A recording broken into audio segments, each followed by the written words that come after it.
श्री राम जय जय राम।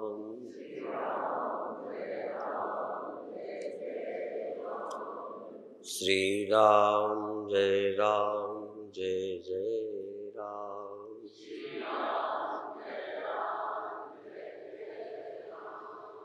श्री राम जय जय राम।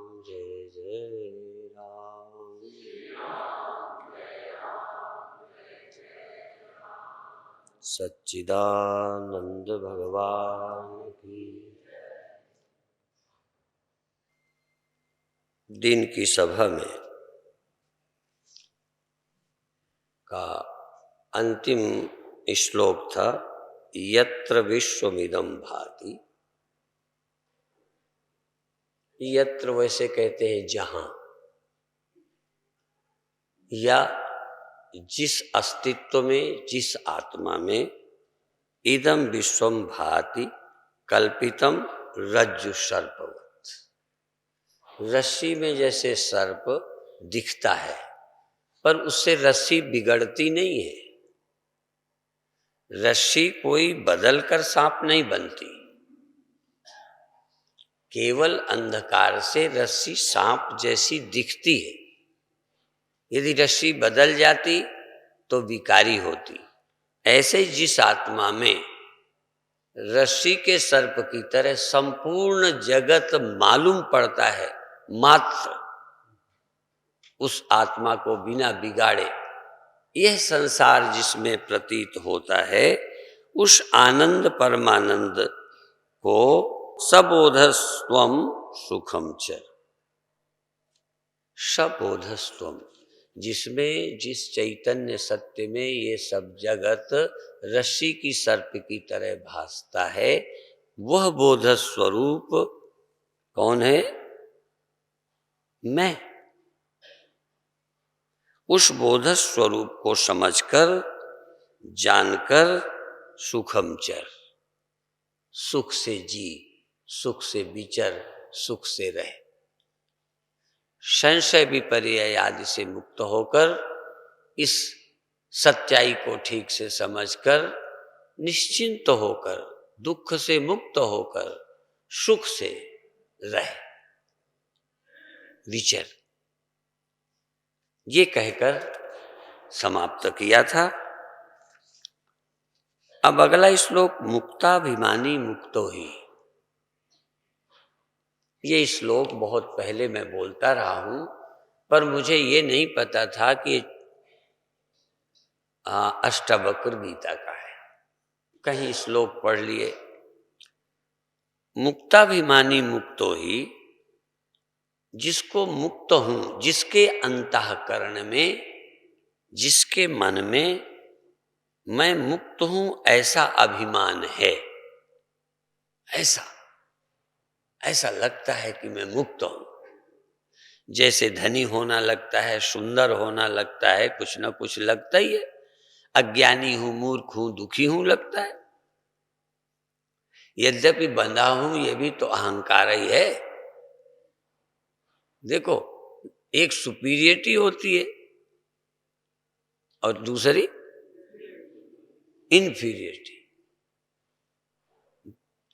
मैं छोटा हूं, ये भी अहंकार है। लेकिन मैं छोटा हूं जब कोई कहता है तो लोग कहते हैं ये अहंकारी नहीं है। मैं निर्धन हूं, कहीं ना कहीं धन की कमी का अंदर ख्याल तो है। कोई वो कल्पना और ख्यालों से मुक्त तो नहीं है। तो जैसे इन्फीरिटी कॉम्प्लेक्स होता है, ऐसे सुपीरियरिटी होता है। तो यहां ये कहते हैं कि जैसे अन्य तुम्हें अहंकार है, यदि तुम्हारे मन में ये अहंकार है कि मैं मुक्त हूं, ये अभिमान है कि मैं मुक्त हूं, तो आप मुक्त हैं। यदि बंध है, हम बंधे हैं, ऐसा आपको लगता है तो बंधे हैं। आपको जैसा लगता है वैसे ही हैं। इसलिए किम वदन्ति ये सत्यम, ये लोकोक्ति है। ये यद्यपि एक कहावत है, यथामति या मति सा गतिर भवेत, जिसकी जैसी मति होती है उसकी वैसी ही गति होती है। आप जन्मे हैं, आप मर जाएंगे, ये भी आपकी मति है। मरेंगे तो नहीं, पर बचेंगे भी नहीं।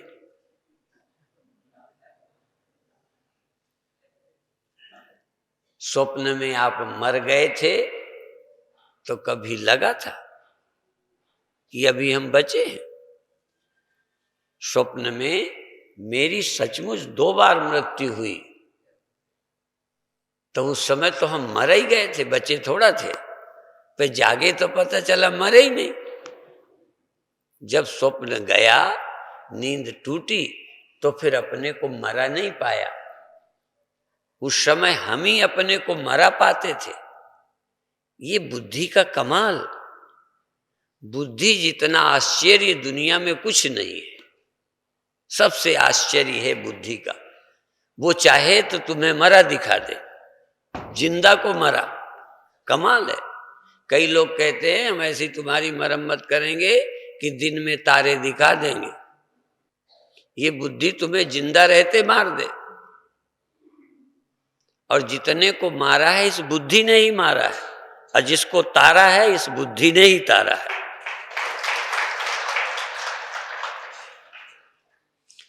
तुम्हें बुद्धि के अलावा कोई तार नहीं सकता, बुद्धि के अलावा तुम्हें कोई मार नहीं सकता। बुद्धि तुम्हें दुखी कर देती है, बुद्धि तुम्हें सुखी कर सकती है। बुद्धि तुम्हें कहती है वहां आनंद है, मरे जा रहे हैं, पागल हैं, है कुछ नहीं। पर अब बुद्धि है, अब उसको क्या करो?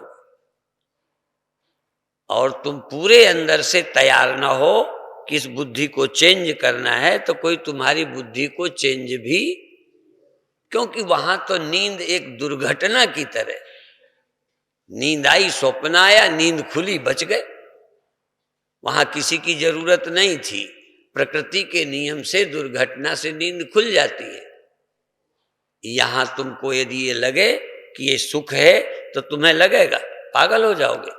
हाँ, कभी न कभी धक्के खा के नींद खुल सकती है, पर अभी कोई दूसरा तुम्हें जगाए तो नहीं जागोगे। एक कोई व्यक्ति साधु उधर से आ रहा था और इधर से दूल्हा घोड़ी में चढ़कर जा रहा था।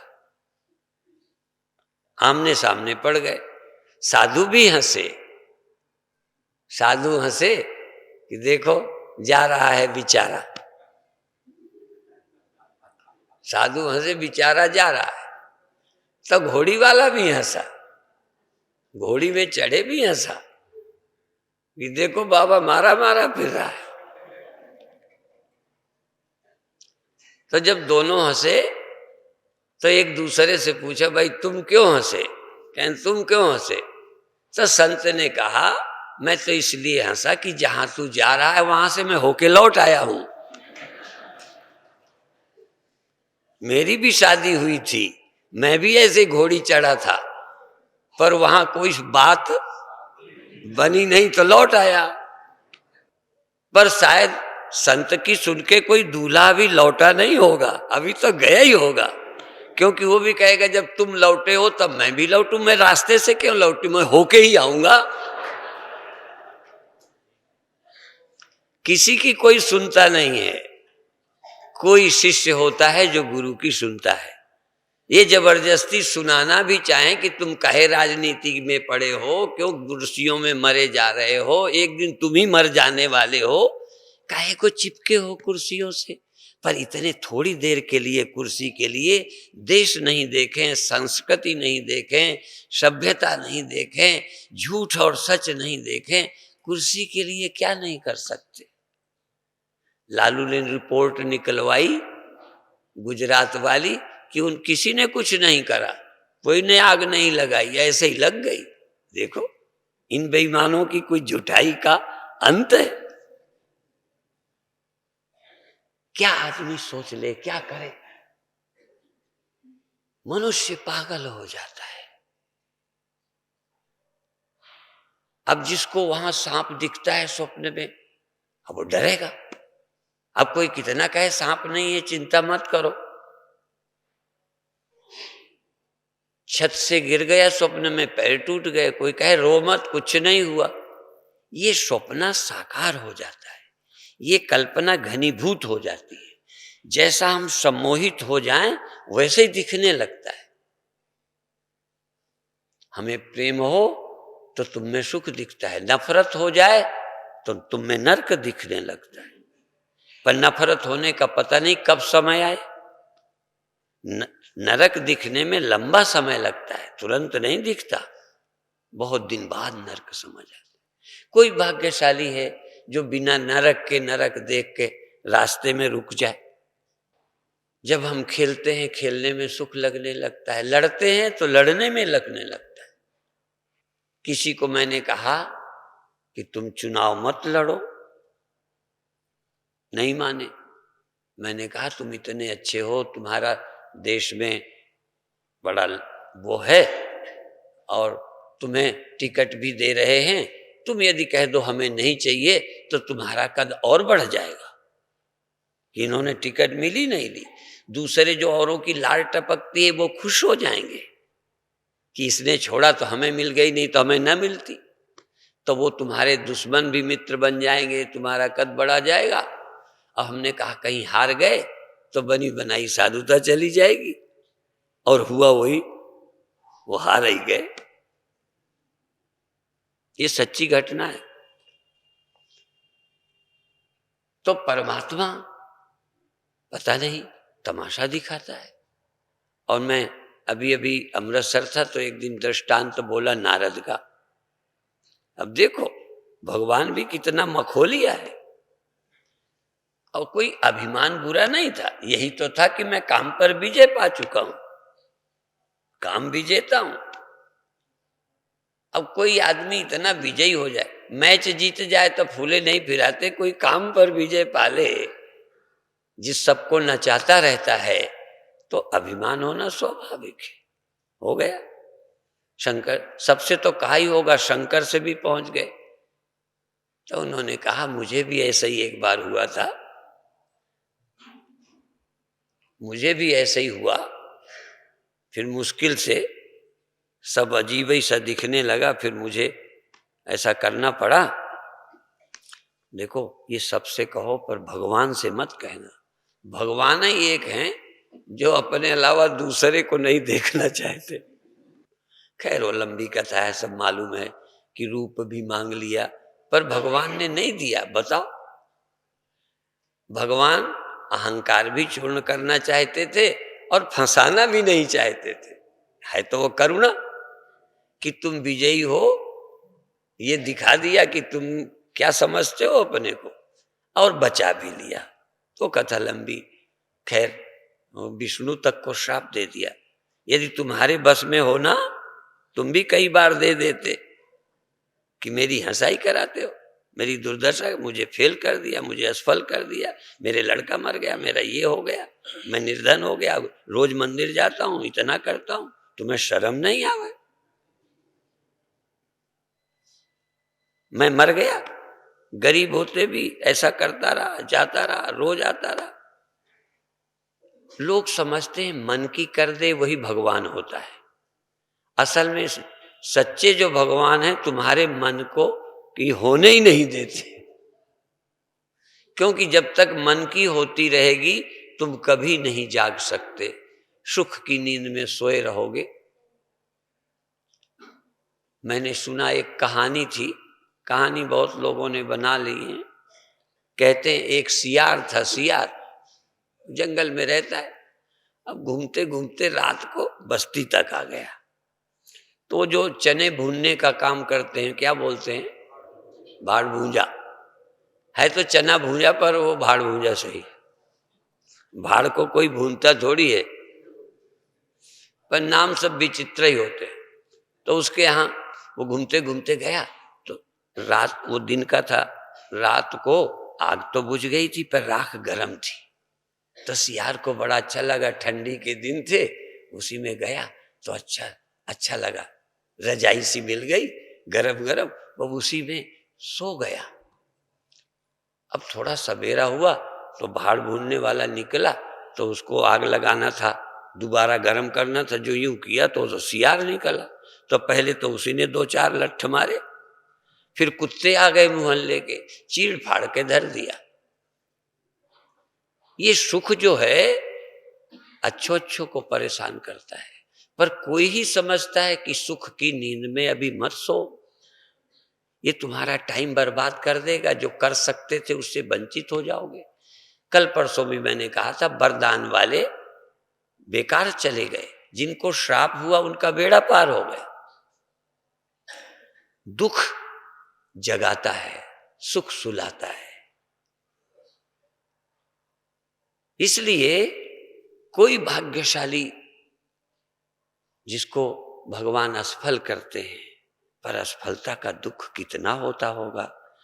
मेरी कामना पूरी न हो कितना दुख होगा, कितना बुरा लगेगा, कितनी बेचैनी होगी। तो यदि नहीं पूरी होने देंगे तो समझो कुछ भला ही कर रहे होंगे। पूरी करने में तो चाहे भला देर में हो, ये भी बता दूं, यदि इच्छा की पूर्ति कर देंगे तो भला देर में होगा, और इच्छा की पूर्ति ना करेंगे तो भला जल्दी होगा। पर लोग समझते नहीं। समझ में आएगा कैसे? किसी का लड़का मर जाए, बाद में हो जाए ब्रह्मज्ञान, तब होता रहेगा, पर इस समय तो रोना मचा। किसी का पति न रहे, किसी की पत्नी न रहे, किसी का धन न रहे, और बहुत बार वो दुख जगाते भी नहीं और तोड़ देते हैं। ये भी है, यदि थोड़ा सा झुकाव हो परमात्मा की तरफ तो दुख जगा देता है, और नहीं तो दुख और तोड़ देता है। बहुत लोग दुखी जागते नहीं,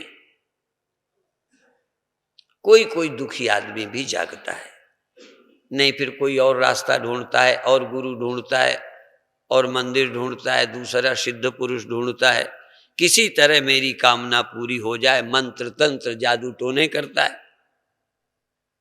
पर इन बंधनों से मुक्त हो जाऊं सोचता भी नहीं, बंधन ही नहीं मानता।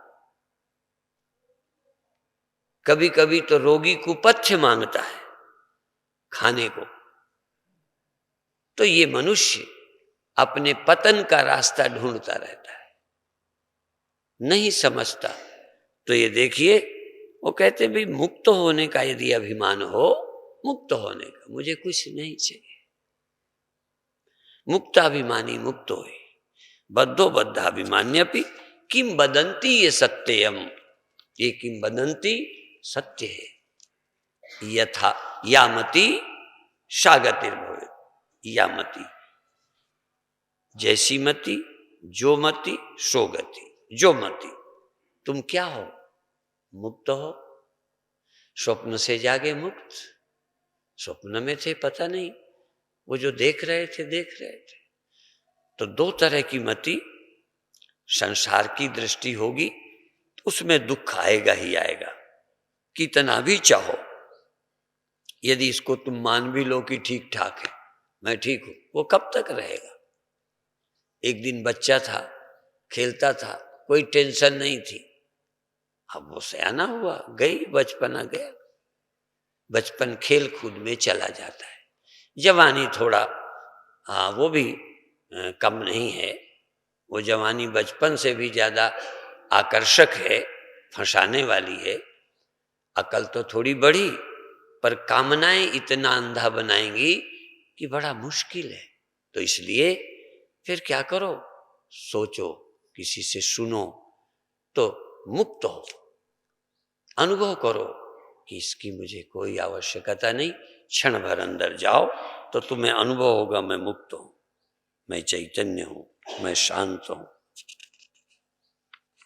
वैसी गति हो जाएगी जैसी तुम्हारी मति होगी। तुम देह हो, देह रहना चाहते हो, फिर देह बन जाओगे। संसार में सुख समझोगे, फिर आ जाओगे, और तुम्हारी कामना के कारण उसमें वैसा भासने लगता है। द्वेष हो जाए तो बुरा भासने लगता है, राग हो जाए तो अच्छा भासने लग जाता है। ये वैसे ही, ये जगत कुछ नहीं है। हम पिक्चर में, रील में पर्दे में जो देखते हैं पर्दे में नहीं होता, वो यहीं का है। इधर जो भरा है वही पर्दे में दिखने लगता है। ये बाहर जो हम देख रहे हैं सुख दुख आदि, वो मेरे ही संकल्पों में है, कोई बाहर नहीं है। लेकिन ये राज बहुत कम लोगों को समझ आता है। आत्मा साक्षी विभु पूर्ण एको मुक्तस चिदक्रिया असंगो निष्प्रिय शांतो भ्रमात् संसार वाणियो। आत्मा साक्षी है, आत्मा साक्षी विभु। आत्मा आत्मा जो मिटता जाए मिटता जाए मिटता जाए मिटता जाए, जो ना मिटे, जो मैं ही होवे। पर मेरा मैं मिटता जाता है। जैसे मैं बर्फ हूं, मिट गया तो पानी हूं, पानी मिट गया तो भाप हूं। तो एक आदमी की नजर हमेशा खो जाने वाले में रहती है, उसमें तादाद में रहता है, मैं ये हूं, मैं नहीं रहा, मैं नहीं रहूंगा। एक है कि मैं बच गया, मैं बच गया, मैं बच गया।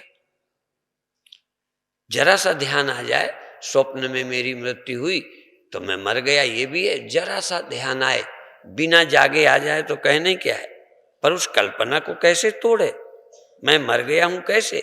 वहां कैसे कोई कहे कि तू मर गया होता तो मरना किसे पता चल रहा है, मरने का दुख किसे हो रहा है। कोई ना कोई चेतना, कोई ना कोई कॉन्शियसनेस, कोई ना कोई अंदर है जो मर गया हूं, दुखी हूं। ये दुखी होना क्या आत्मा के आश्रय के बिना होगा? बिना मैं के मैं दुखी हो सकता हूं? बिना मेरे मैं मर सकता हूं? बिना मैं के मैं कुछ हो सकता हूं? तो मैं तो बेश है। लेकिन ये जो हुआ दिखता हूं, ये अभी अभी का जो हुआ दिखता हूं, ये भी रस्सी में सर्प की तरह हुआ देखता हूं। लगता है मैं हो ही गया, जबकि रस्सी कभी सर्प नहीं हो सकती, मैं कभी जगत नहीं हो सकता, मैं कभी मृत्यु को प्राप्त नहीं हो सकता, आत्मा कभी विकारी नहीं हो सकती, तो भी लगती है। इसलिए कहा आत्मा साक्षी, आत्मा साक्षी है, विभु है, व्यापक। एक सज्जन ने प्रश्न किया है,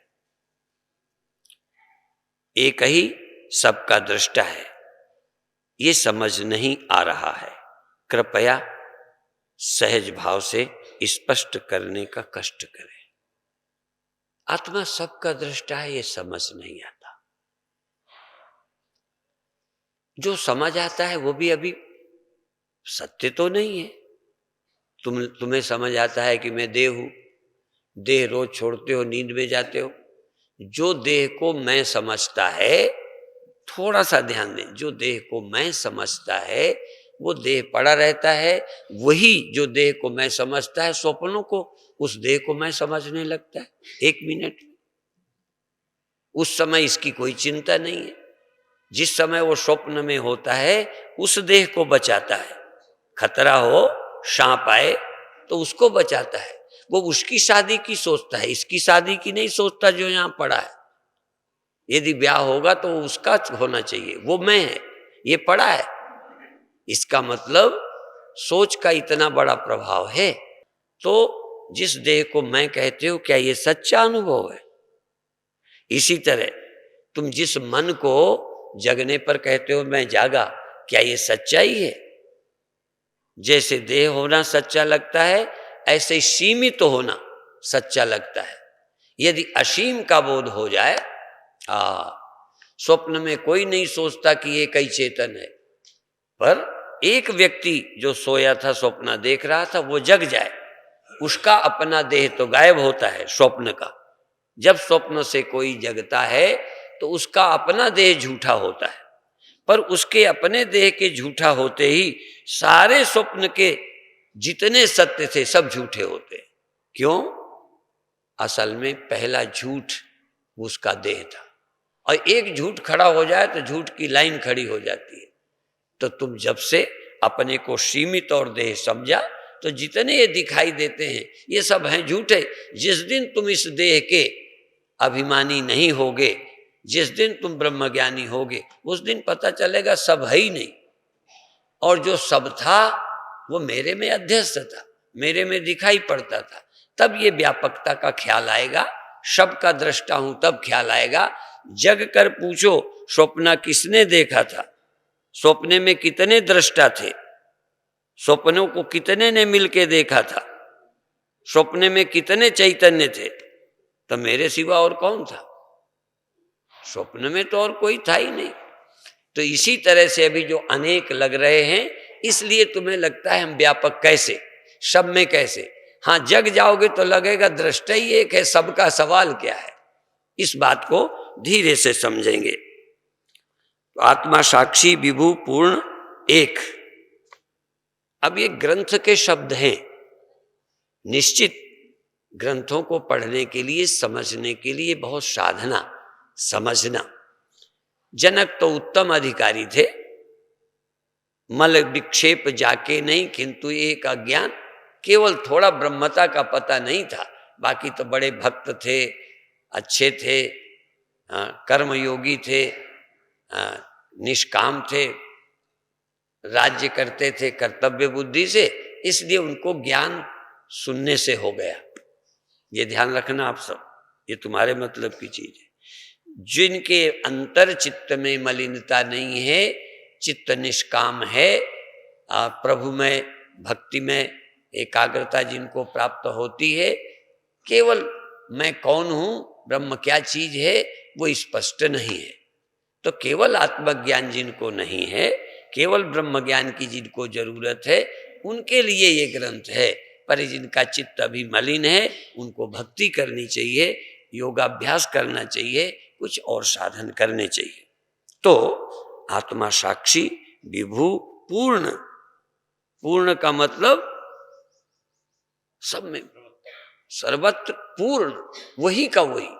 जैसे अभी सुन रहे थे कनक, कटक और जल तरंग, वहां लहर में पानी नहीं है, लहर कोई और चीज है, जल व्यापक, लहर व्याप्य, ऐसा नहीं है, पूरा का पूरा पानी है। लहर में कितना पानी है, कितनी लहर है? पूर्ण का मतलब है, हाँ, सरसों में तेल पूर्ण नहीं है, जब निकालोगे तो कुछ खली होगी, कुछ तेल होगा। पर घड़े में से मिट्टी निकालोगे तो इतना घड़ा बचेगा, इतनी मिट्टी, बोलो नहीं। तो यहां पूर्ण का मतलब है कि उसके सिवा कुछ नहीं। पर अभी जल्दी नहीं, अभी तो तुमको यही कहेंगे कि ये नहीं। क्यों? तुम्हारी घट बुद्धि तोड़ने के लिए घड़ा है, ये तोड़ने के लिए घड़ा तुम नहीं हो, समझाएंगे। जब समझ आएगा तो लगेगा आत्मा पूर्ण है। तो आत्मा पूर्ण है और एक है, आत्मा अनेक नहीं है, एक है आत्मा। अनेक क्यों लगती है, ये बात जरा थोड़ी समझने की है, इसलिए मैं थोड़ा रख के समझाऊं, क्योंकि श्लोक बोलना मेरा लक्ष्य नहीं है। अनेक दृष्टा क्यों लगते हैं? अनेक दृष्टा लगने का कारण, जैसे एक सूर्य हो, एक सूर्य का प्रकाश हो और वो स्वयं कोई किसी का ज्ञाता ना हो, सूर्य सिर्फ प्रकाश हो। जब वो रिफ्लेक्शन शीशा लगता है तो सूर्य का प्रकाश रिफ्लेक्शन होकर वो किसी का दृष्टा होता है, किसी का दृष्टा। तो सूर्य का ही प्रकाश रिफ्लेक्शन होने के कारण दृष्टा है। इसलिए जहां जहां शीशा है, जहां जहां रिफ्लेक्शन है, उतने दृष्टा लगते हैं। ये बहुत ऐसा नहीं है, तो इतने दृष्टा लगते हैं। और ये भी देखता है, वो शीशा भी देखता है, वो भी देखता है, जैसे तुम देखते हो, मैं देखता हूं, ये सब देखते हैं। ये हम सब अंतःकरण में जो बना हुआ चैतन्य का रिफ्लेक्शन है। चैतन्य एक है, रिफ्लेक्शन अनेक है, और हर जगह चेतन और रिफ्लेक्शन मन करके एक दृष्टा है, एक दृष्टा, एक दृष्टा, ऐसे हजारों अनेकों दृष्टा है। तो जिनकी आभास में सत्य बुद्धि है, जो इस तरह से दृष्टा सोचते हैं, वो अनेक हैं। जब ये समझ लेते हैं कि वास्तविक चैतन्य या दृष्टा तो एक है, बाकी तो ये आभास मात्र है, ये वास्तविक नहीं, यदि वो ना होता तो कोई होता ही नहीं। तो ये जो यही गीता में क्षेत्रज्ञम चापि माम विद्धि सर्व क्षेत्रेषु भारत, जो अनेक शरीरों में अलग अलग दृष्टा लगते हैं, यही तो मुख्य भ्रम है। असल में तो भ्रम यही है कि दृष्टा बहुत हैं। तुम दृष्टा हो, यदि तुम ध्यान भी करोगे किसी गुरु के पास तो यही कहेंगे तुम दृष्टा हो जाओ। ये दृष्टा होना भी बहुत अच्छी बात है, पर उस समय तुम देह के दृष्टा होगे, अपने इंद्रियों के दृष्टा होगे, और बहुत कोशिश करोगे तो अपने मन के साक्षी होगे। बस यही चीज है समझने की। तुम मेरे मन के साक्षी नहीं होगे, अपने मन के साक्षी होगे। इसीलिए दृष्टा के अनेक होने का और साक्षी के अनेक होने का भी भ्रम है। इसीलिए सर्वधि साक्षीभूतम, गुरु की जब वंदना करते हैं तो ये बोला सबके साक्षी जो हैं वो गुरु हैं। जो गुरु सबका साक्षी नहीं है, बोलो, हाँ, वो गुरु नहीं है, वो आभास मात्र है। ये आभास वहां को जो रोशनी इस कमरे को प्रकाश रही है, जो रोशनी उस कमरे को प्रकाश रही है, वो बिजली नहीं है, वो बिजली नहीं है। उसको बिजली मत कहो, है बिजली का ही प्रकाश। पर यदि उसे प्रकाश कहोगे तो अनेक बिजली होने का भ्रम पैदा हो जाए। जब इसके जगने से, जैसे बल्ब जगाया तो इस कमरे में उजेला हुआ, उसको जलाया तो उस कमरे में हुआ, दोनों कैसे एक लगेंगे? वो इस कमरे को नहीं जानता, ये उस कमरे को नहीं जानता। यही है ना तुम्हारा अनुभव। तो वहां बिजली जब प्रकाश में प्रकट हो गई तो वो वहां को उजेला करती है, वहां को। बिजली की सत्ता सब जगह है। इसी तरह से एक चैतन्य आत्मा जो सच्चा दृष्टा है वो तो एक है, लेकिन इस अंतःकरण में प्रकाशित होकर इस देह को प्रकाशता है। जगते हो तो उस देह को प्रकाशते हो, और दूसरों को भी जो देखते हो इस देह के द्वारा, इन आंखों से फिर मुझे औरों को देखते हो।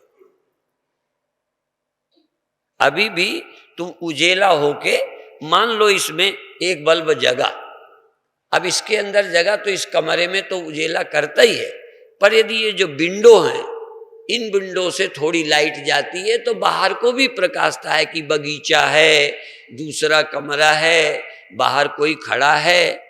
तो तुम बाहर को किससे प्रकाशते हो? आभास होके, जग करके, इन आंखों से, इन कानों से, इस त्वचा से छूते, देखते, सूंघते हो। इसलिए इनके थ्रू देखते हो, डायरेक्ट नहीं देखते। और इनके थ्रू देखोगे, इस विंडो से जब देखोगे तो कुछ सीमाएं रहेंगी। इन आंखों से आप इस समय गंगा को नहीं देख रहे, इन आंखों से इस समय ये सभा मैं देख रहा हूं, तुम मुझे देख रहे हो। इस समय इन आंखों से तुम आप अपना गांव, अपना बच्चा कहां खड़ा है, बोलो, नहीं देख सकते। इसलिए दृष्टा के सीमित होने का भ्रम हो रहा है। क्यों? इसमें चैतन्य आत्मा जो सर्वत्र है, जो इंदौर में भी है, ग्वालियर में भी है, दिल्ली में भी है, अमृतसर में भी है, लुधियाना में भी है, जहां जहां के तुम सब आए हो, सब जगह है। पर ये चैतन्य जो सब जगह है, एक एक अंतःकरण के थ्रू एक रिफ्लेक्शन बनाता है और एक एक देह का दृष्टा हो जाता है, एक एक देह का।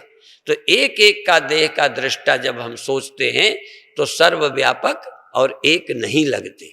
नहीं लगने का कारण है तुम्हारी गलती नहीं है। यदि अंतःकरण के थ्रू देखेंगे तो अब अंतःकरण